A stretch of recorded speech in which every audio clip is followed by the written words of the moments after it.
ইসলামী ব্যাংকের সম্মানিত গ্রাহক, ইসলামী ব্যাংক সচেতন গ্রাহক ফোরামের সম্মানিত সহ সভাপতি জনাব মাওলানা ফরিদুল ইসলাম, জনাব মাওলানা ফরিদুল ইসলাম।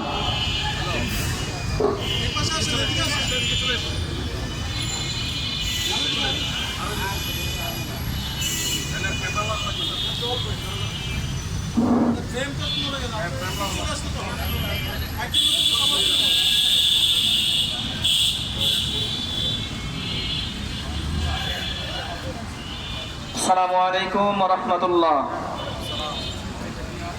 সংগ্রামী দেশবাসী, ইসলামী ব্যাংক রক্ষা সচেতন গ্রাহক ফোরাম কর্তৃক আয়োজিত আজকের এই মানববন্ধন কর্মসূচির সম্মানিত সভাপতি, সম্মানিত গ্রাহক ফোরাম নেতৃবৃন্দ, সাংবাদিক বন্ধুগণ, প্রিয় দেশবাসী, আমরা আজকে এখানে একসাথ হয়েছি। আপনারা অত্যন্ত উদ্বেগের সাথে লক্ষ্য করছেন, বিগত কিছুদিন থেকে ইসলামী ব্যাংক নিয়ে নতুন করে ষড়যন্ত্র শুরু হয়েছে।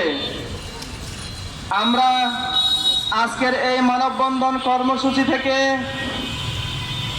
ইসলামী ব্যাংক নিয়ে যারা নতুন করে ষড়যন্ত্র করছেন তাদেরকে আমরা সতর্ক করার জন্যে আজকের আমাদের এই মানববন্ধন কর্মসূচি।